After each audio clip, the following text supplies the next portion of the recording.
Саламатсыздар, урматтуу Чалкан медиа каналынын көрөрмандары. Өлкөбүздө алынган акыркы сааттагы жаңылыктар менен сиздерди тааныштырабыз. Каналга катталып, ой-пикирлериңиздер менен бөлүшүңүздөр.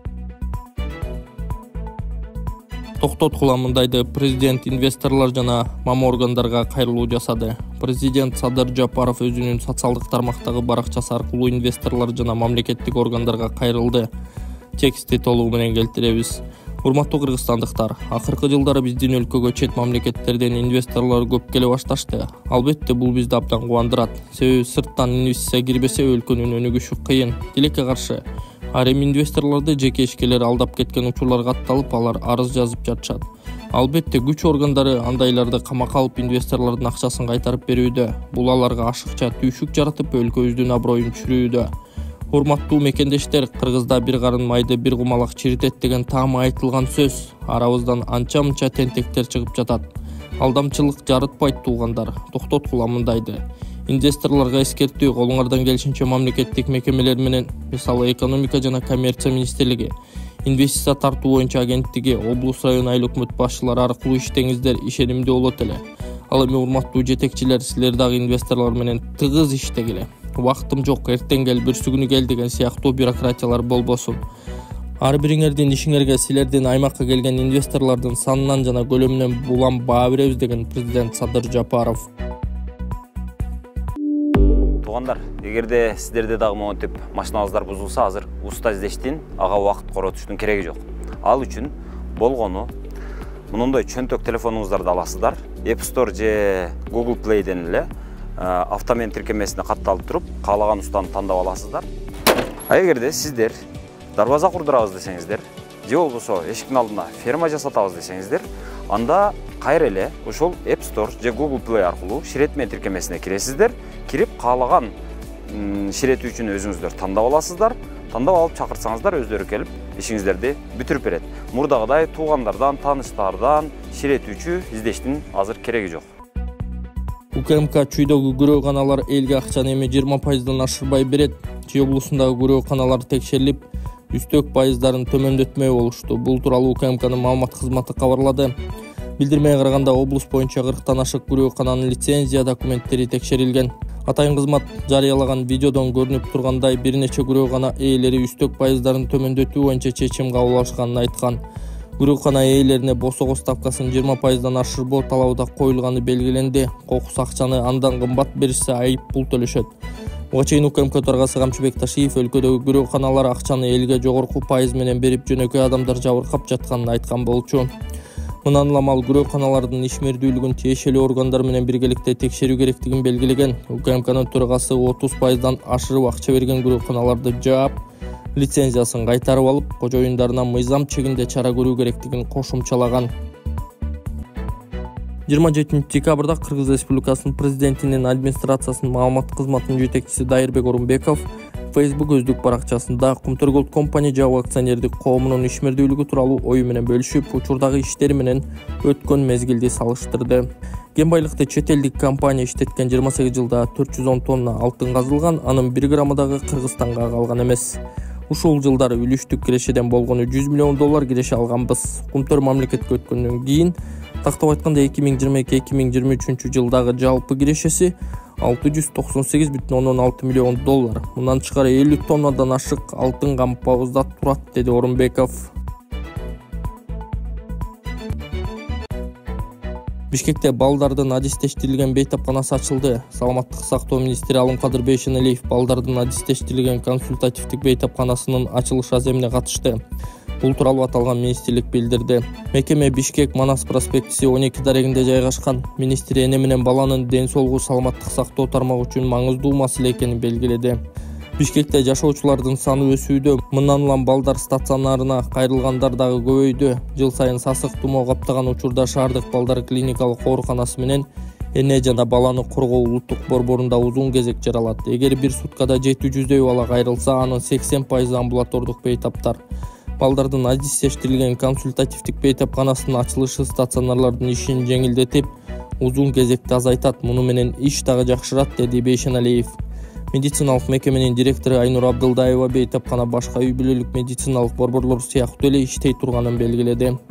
Дарыгерлер бейтаптардын күн сайын саат 8:00-дөн 18:00-га чейин кабыл алышат. Ал эми сасык тумоонун сезонун эске алуу менен ишемби жана жекшемби күндөрү нөөмөттөгү дарыгерлер түшкү 14:00-га чейин иштешет. Биз бүгүн ачылдык. 2024-жылдын 2-январынан тарта толук кандуу ишке киришүүнү пландап жатабыз. Педиатрлардан тышкары бизде логопед, ортопед, хирург жана невропатолог бар. Учурда балдар адистеринин ишке кабыл алуу жүрүп жатат. Бизде гинеколог, лор, сурдолог, логопед, невропатолог, ортопед, хирургдар иштей баштайт, деди директору. Ассаламу алейкум, урматтуу кадырман YouTube каналыбыздын көрүүчүлөрү, урматтуу бир туугандар. Мына Илхан энебизге акыркы операциясы май айында боло турган болду. Толук операциясына каражат жетишсиз болгонуна байланыштуу дагы да сиздерден жардам сурап турабыз. Ошол төмөндө турган реквизиттерге өзүңүздөрдүн ыхсаныңыздарды салып кетсеңиздер болот. Полотбек деп чыгат, Полотбек Мбанк Полотбек А деп чыгат, жана Сбербанк Полотбек С деп чыгат. Сиздер эч переживать этпей которуп кое берсеңиздер болот. Анан единица катары дагы салып койсоңуздар боло берет. Единица катары дагы аягы 78 деген номер бар. Ошол аягы 78 деген номерге единица салып койсоңуздар болот. Анан Мегаком номерге дагы салып кое берсеңиздер болот. Ада Мбанк бар. Буюрса Кудай кааласа ушул Илхан энебиздин Илхандай көрсөтүп койгон да акыркы операциясында ушул мынау төмпөктөрүн, мына ушул жерлерин, сөөктөрүн ичине киргизе турган болду. Эми акыркы жыйынтыкты дагы көрөбүз. Азыр сен мынау немең ооруп кетеби? Мына кыйналтасың дагы деле же мурдагыга салыштырмалуу кандай болуп калдың? Туруп басканда, көп басканда кыйналам, орта тарттым. Көп катуу туруп же эме көп туруп басып койсом ооруп кетет. Көп багандай достору менен ойноп жүгүрүп койгонуңда ооруп кетеби? Ошондо ооруп кетет. Кечинде жатканда кандай жатасың ошондо? Кечинде кээрде бир жер менен кечке жатсам, ошол жагым ооруп кетет. Артым менен көп жата албайм. Артым да ооруп кетип атат. Кечинде жатыш өтө эле кыйын болобу сага? Көп эме кыйын болот. Артым оорутат. Мынакей туугандар, ушул баланын ден соолугуна кайдыгер карабастан буюрса көп көрсөкөл болот. Акыркы операциясына да жардам берип, ошол реквизиттерге өз ыхсаныңыздарды салып кетиңиздер. Буюрса Кудайым шифасын берсин деген үмүттөбүз. Сиздер бар экенсиздер. Мынакей Илхан энебиз дагы ушунча даражага жетип олтурат. Буюрса кичине сөөктөрү өссө, ошол май айына жылдырылыптыр. Майда барып операция болуп келет. Силердин аманаттарыңызды алдым. Чоң рахмат, Алла ыраазы болсун. Үй бүлөңүздөргө бакыт каалайм. Айдайым бактылуу болуп жүргүлө. Мынакей туугандар, буюрса ушул Илхан энебизге кайдыгер карабай акыркы операциясына чейин туруп берип коелу. Буюрса ушул аз эле каражат калган. Ушул каражат чогулса, уже Илхан энебиз акыркы операциясына кетет май айында. Ниязбековдун ордуна Канат Жумагазиев ИИМ башчысы болору күтүлүүдө. Ички иштер министри Улан Ниязбеков кызматтан алынып, анын ордуна Канат Жумагазиев дайындалары күтүлүүдө. Бул тууралуу Репортер KG'ге министрлер кабинетиндеги өздүк булактар билдирген.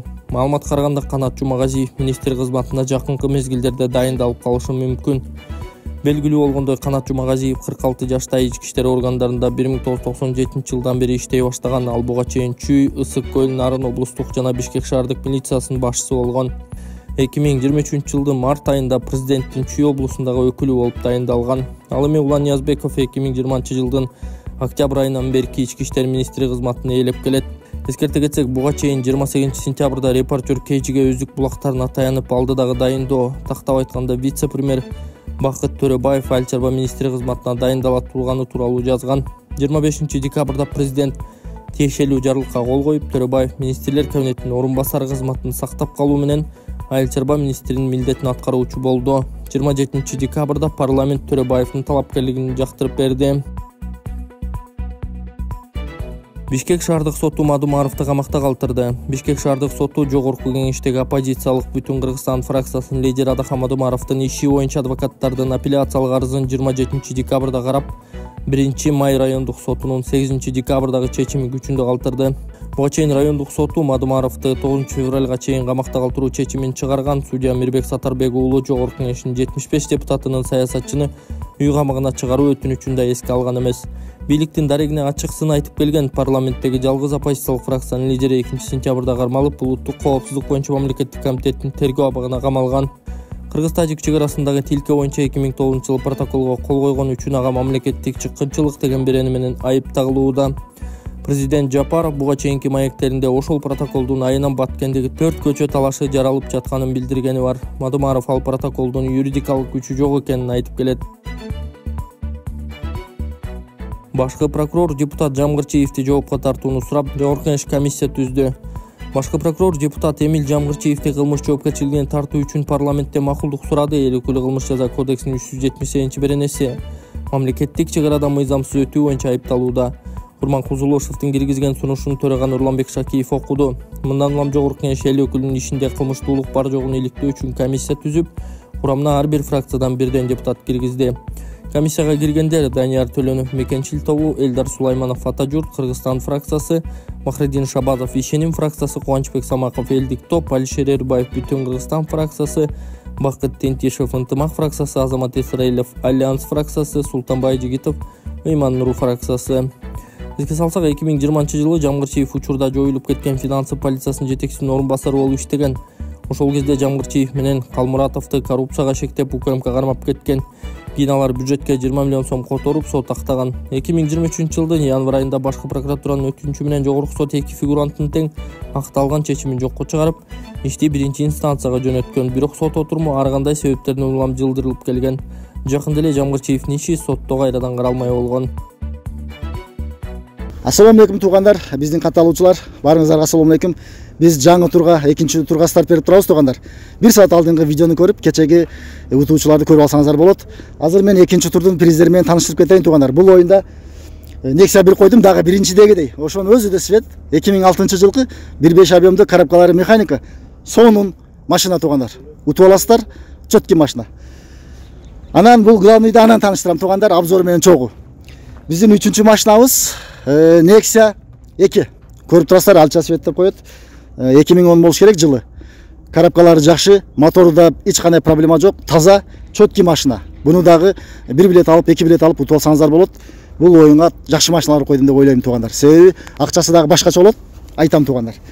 Эми бул ортодогу машинаны 210, уялбай мактасам болот. Уялбай мактасам болот. Объему 3.2 туугандар. Объему 3.2, жылы 99. Күчтүү машина 3.2, бензин, автомат туугандар. Өтө сонун машина, видео обзордон көрүп аласыздар. Буну дагы 1 билет, 2 билеттен утуп алсаңыздар болот. Кимдир бирөөгө пешенеңиздерге жазып турат туугандар. Анан бул оюнда бир өзгөчө призибиз бар. Ушул 4 телефонубуз бар. Мен азыр бир жакындатып көрсөтүп коеюн телефонду алып. Ушул телефон Galaxy A24. 2 жашыл светте, 2 кара светте. Либо жактан утсаңыз, доставкасын менен берип беребиз, таксиден тосуп аласыз. Ушул 4 телефонду кошуп койдук туугандар. Эми бул оюнга кантип катышам, кандай приз, нелер бар десеңиздер туугандар, бул оюн биринчи билеттин баасын айтып коеюн, 500 сом. 500 рубль болот туугандар. 500 рубль, 500 сом болот дагы 2983 билет болот туугандар. 2980 общий билеттин количествосы 500 сомго 500 рубльге 127 приз бар туугандар. 3 машина, 4 телефон. 127 призди 500 сомго 500 рубльге билет алып, ушул приздерди утуп алсаңыздар болот. Азыр главный мерсин призинин ички обзорун полный таанышып, общий машиналар менен тааныштырабыз туугандар. Билет алышка шашылыңыздар. Билет алыш описанияга номер жазып койдук. Российский номер +7 925 906 2704 кылсаңыздар, ушул номерге Сбербанк уланган. Ушул номерде WhatsApp бар. Сразу чекти жөнөтөсүздөр, билетиңиздер тез эле барат. Кыргызстан үчүн ушу видеого Мбанк коюп койдук, аягы 87. Бирок Мбанктан момент чекти жөнөтүңүздөр. Bir күндөн кийин чек келсе билет барбайт, акчаңыздар да кайтпайт. Момент сразу чек жөнөтүңүздөр, билетиңиздер барат. Кыскача жазып коюңуздар. Болду, ийгилик, барыңыздарга билет алып ушул биздин машиналар утуп алыңыздар туугандар. Кыргызстандын тарыхын археологиялык этнографиялык изилдөөлөргө 600 миллион сом бөлүндү. Министрлик кабинети Кыргызстандын тарыхын жана археологиялык этнографиялык изилдөөлөрүнө 600 миллион сом бөлдү. Бул тууралуу Министрлик кабинетинин төрагасынын орун басары Эдил Байсалов Facebook баракчасына жарыялады. Анын жазганына караганда, президенттин тарыхый маданий мурас объекттерин сактоону, изилдөөнү жана популярдаштырууну камсыз кылуу боюнча мамлекеттик колдоо көрсөтүү жөнүндө жарлыгын аткаруу максатында Министрлер кабинети тиешелүү токтомду кабыл алды. республикалык бюджеттен финансылык каржы бөлүнүп берилгени белгиленген. 2023-жылы 2027 жылдарга көөнө тарых сырлары, тарыхый маданий мурас объекттерин сактоо, изилдөө жана археологиялык жазууларды жүргүзүү боюнча мамлекеттик программаны толук ишке ашыруу үчүн республикалык бюджеттен 584 миң сом суммасында туруктуу каржылоо аныкталды. Анын ичинде 2024 жылга 156 миллион сом, 2025 жылга 131 миллион, 2026 жылга 193 миллион, 2027 жылга 102 миллион сом бөлүнөт деп жазды Байсалов. 22 декабрда министрлер кабинети 2023-2027 жылдарга көөнө тарых сырлары, тарыхый маданий мурас объекттерин сактоо, изилдөө жана археологиялык казуу иштерин жүргүзүү боюнча мамлекеттик программа кабыл алган. Президент аталган жарлыкка былтыр декабрда кол койгон. Аскер курулуш ишканасынын директору менен 2 кызматкер кармалды. Башкы прокуратуранын басма сөз кызматы 26 декабрда Аскер курулуш мамлекеттик ишканасынын директору, ишкананын куруучусу жана башкы энергетиги камакка алынганын билдирди. Мекеменин маалыматына ылайык, Коргоо министрлигинин жана Аскер курулуш ишканасынын жооптуу кызмат адамдары алдын ала сүйлөшүп алып, Нарын облусунун Кочкор райондук аскер комиссариатынын эски имаратын бузуу иштерин наркын жогорулатып көрсөткөнү аныкталган. Жыйынтыгында мамлекетке 3 миллион 362 миң сом зыян келтирилген. Бул факт боюнча Аскер прокуратурасы Кылмыш жаза кодексинин коррупция беренеси менен кылмыш ишин козгоп тергеп жатат. Мындан тышкары Коргоо министрлигине караштуу аскер бөлүктөрүнүн биринин жетекчилиги ТК деген жеке ишкананын кызматкери менен сүйлөшүп, аскер бөлүктүнүн 12 аскер кызматкерин тамак заводунда 45 күн мыйзамсыз иштетип, 760 миң сом акча алганы белгилүү болгон. Бул боюнча Бишкек гарнизонунун аскер прокуратурасы Кылмыш жаза кодексинин адамдарды соодалоо беренеси менен кылмыш ишин козгоп, аскер бөлүктүнүн командирин, ыкчам бөлүмүнүн башчысынын жардамчысын жана компаниянын коопсуздук иштери боюнча жетекчиси камакка алынды. Абактагы Мелис Аспеков ооруканага которулду. Кылмыш жаза кодексинин 2 беренесинин негизинде кармалган активист Мелис Аспеков ооруканага которулду. Бул маалыматты Азаттыкка жаза аткаруу кызматынан ырасташты. Маалыматка караганда, Аспеков учурда дарыгер-кардиологдун сунушу менен Бишкек шаарындагы Бикарт медициналык клиникасында текшерүүдөн жана дарылоодон өтүп жатат. Анын качан ооруканага которулганы айтылган жок. Мунун алдында Аспековдун жүрөк оорусу күчөп кеткенине байланыштуу ооруканага жатканын, анын кан басымы көтөрүлүп жатканын уулу Facebook баракчасына жазган. Ал атасы 2 жыл мурда оор операция болгонун белгилеп, аны үй камагына бошотууну суранган. ИИМ кылмыш жаза кодексинин кылмышка даярдык көрүү жана массалык баш алмандыктар деген беренелери менен айып таккан Аспеков сентябрдын аягында кармалган. Мунун алдында социалдык түйүндөрдө Аспековго байланыштуу делген аудио жазуу жарыяланган. Бишкектеги 1-Май райондук сотту аны 2 айга камоо чечимин чыгарып, кийин бул мөөнөт 27 январга чейин узартылган. ИИМ буга байланыштуу комментарий берген эмес. Өткөн аптада Акыйкат институтунун кызматкерлери Бишкектеги номер 1-тергөө абагына мониторинг жүргүзүп, камакта жаткан активисттер Автандил Жоробеков жана Мелис Аспековдон да кабар алышкан. Тергөө абагынын кызматкерлери Мелис Аспековду 21 декабрда текшерүүдөн өткөрүш үчүн Бикарт жеке менчик клиникасына жөнөтө турганын кабарлашкан.